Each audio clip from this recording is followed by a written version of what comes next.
حضور اکرم صلی اللہ تعالیٰ علیہ وسلم شب معراج میں بیت المقدس کی طرف جاتے ہوئے مصر کے قریب ایک مقام سے گزرے تو انہیں نہایت ہی اعلیٰ اور زبردست خوشبو آنے لگی۔ آپ صلی اللہ تعالیٰ علیہ وسلم نے حضرت جبریل علیہ السلام سے پوچھا کہ یہ خوشبو کیسی ہے؟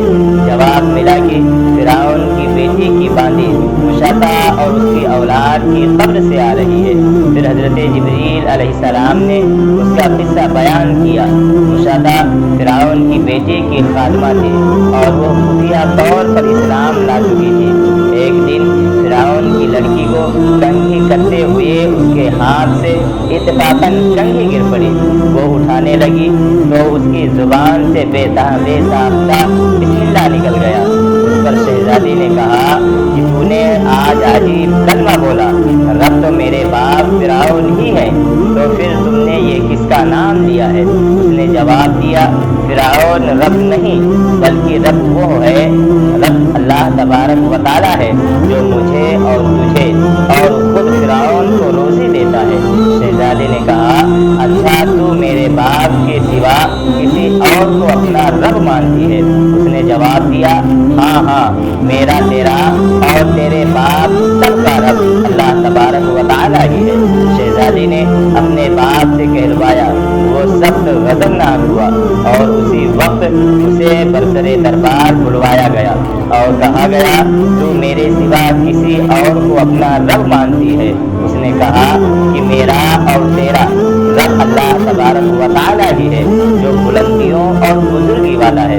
فرعون نے اسی وقت حکم دیا کہ تانبے کی جو گائے بنی ہوئی ہے اس کو خوب تپایا جائے اور جب بالکل آگ جیسی ہو جائے تو اس کے بچوں کو ایک ایک کر کے اس میں ڈال دیا جائے، آخر میں خود اسے بھی اسی میں ڈال دیا جائے۔ چنانچہ وہ گرم کی گئی۔ جب آگ جیسی ہو گئی تو حکم دیا کہ اس کے بچے کو ایک ایک کر کے اس میں ڈالنا شروع کرو۔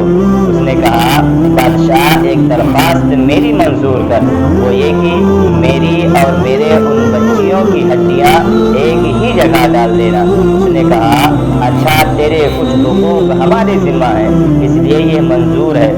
اس کی دونوں بچیاں اس کی آنکھوں کے سامنے اس میں ڈال دی گئیں اور وہ فوراً جل کر راکھ ہو گئیں۔ پھر جب اس سے چھوٹے کی باری آئی جو ماں کی چھاتی سے لگا ہوا دودھ پی رہا تھا، فرعون کے سپاہیوں نے اسے گھسیٹا تو اس نیک بندی کی آنکھوں تلے اندھیرا چھا گیا۔ اللہ تبارک و تعالیٰ نے اس بچے کو اسی وقت زبان دے دی اور اس نے بآواز بلند کہا، اماں جان افسوس نہ کر، حق پر جان دینا ہی سب سے بڑی نیکی ہے۔